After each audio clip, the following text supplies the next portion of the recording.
Olá, contadores de histórias e amantes de mistérios. Hoje vamos viajar até Trás-os-Montes, mais precisamente a Mirandela, para desvendar uma lenda que ecoa poder, ganância e a coragem de um povo.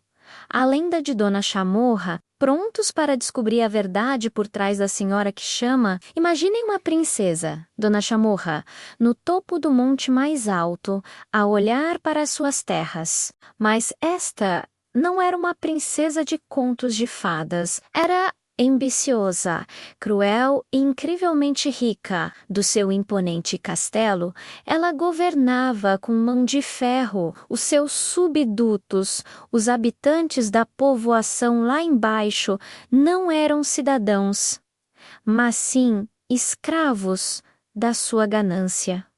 A sua principal obsessão? Ouro. Todo o ouro encontrado na região tinha de ser entregue a ela.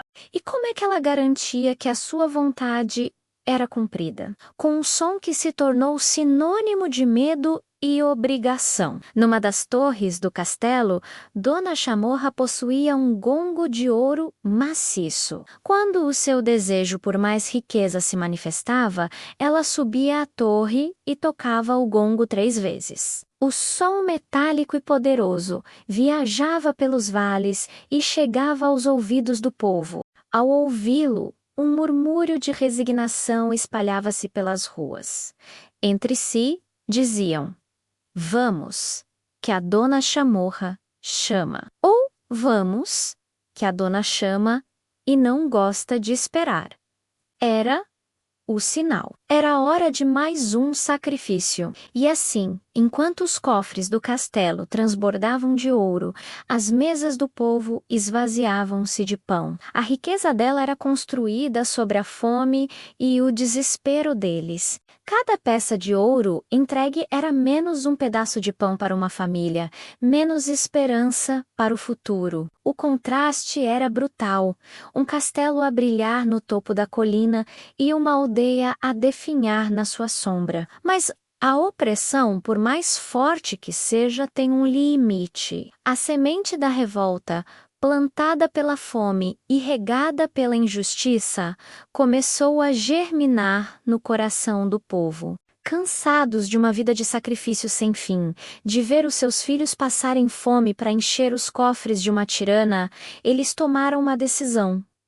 Uma decisão que mudaria tudo. Um dia, o som do gongo ecoou como sempre. 1, 2, 3 vezes. Mas desta vez, a resposta foi o silêncio.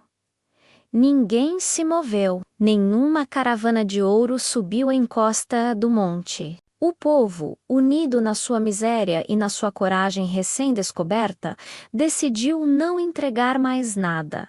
A rebelião tinha começado. Lá no alto do seu castelo, Dona Chamorra ficou furiosa. Tocou o gongo de novo, com mais força, mais insistência, mas a única resposta que obteve foi o eco do seu próprio chamado, perdido no silêncio desafiador da aldeia. A sua autoridade, antes inabalável, estava a ser posta em causa.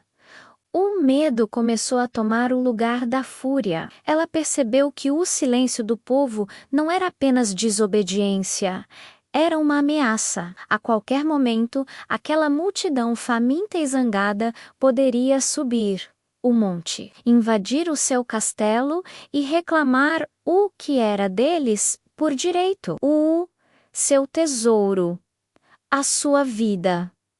Tudo estava em perigo. Num ato de desespero e malícia, Dona Chamorra concebeu um plano para garantir que, mesmo na sua derrota, o povo não triunfaria. Ela não podia levar o ouro consigo, mas podia garantir que mais ninguém o encontrasse. Secretamente, ela arrastou todos os seus cofres de ouro para um poço muito fundo, escondido nas terras do castelo. Um a um, lançou-os na escuridão fria e úmida, vendo a sua fortuna desaparecer. Depois, com um esforço tremendo, rolou um enorme pedregulho sobre a boca do poço, selando o seu tesouro para sempre. Mas a sua crueldade não terminava aí. A sua vingança precisava de ser mais astuta. Havia outro poço, ali bem perto, idêntico ao primeiro. Com uma maldade calculada, ela encheu este segundo poço com a mais terrível das pragas, com doenças e venenos capazes de dizimar toda a região. E para completar o seu plano diabólico, cobriu-o com um pedregulho idêntico ao do Poço do Ouro, vistos do fora. Os dois poços eram agora indistinguíveis. Um continha a fortuna, o outro a morte. Com o seu legado de maldição preparado, Dona Chamorra subiu uma última vez à torre do seu castelo. Tocou o gongo final, não como um chamado, mas como uma proclamação. A sua voz, cheia de ódio, ecoou por todo o vale. Vou desaparecer, mas vós de nada lucrareis. Quem tentar encontrar o poço onde o ouro está escondido, arrisca-se a encontrar o poço da peste. E se isso acontecer, todos vós morrereis. Após proferir a sua maldição, Dona Chamorra desapareceu. Alguns dizem que fugiu, outros que se atirou do alto da torre. Ninguém sabe ao certo. O que se sabe é que as suas palavras finais pairaram no ar como uma névoa venenosa. O povo estava finalmente livre da sua tirania. A fome diminuiu, a vida recomeçou, mas a memória da maldição permaneceu. Além da conta que os dois poços ainda lá estão, algures, nas ruínas do antigo castelo, selados pelos seus pedregulhos gêmeos. O tesouro de uma vida e a praga de uma morte certa, lado a lado, à espera. E até hoje, ninguém se atreveu a procurar. Ninguém teve a coragem de rolar as pedras e arriscar a sorte, pois o preço do erro seria a aniquilação total. O povo conquistou a sua liberdade, mas o ouro de Dona Chamorra, o ouro que lhes foi roubado com tanto sofrimento, permanece perdido para sempre, protegido pela mais terrível das guardiãs, a própria morte. E assim, a história de Dona Chamorra tornou-se um aviso, uma lenda que nos lembra que a ganância pode envenenar tudo e que, por vezes, a maior vitória não é recuperar a riqueza, mas sim conquistar a liberdade. O que acharam desta lenda? Será que o tesouro vale o risco?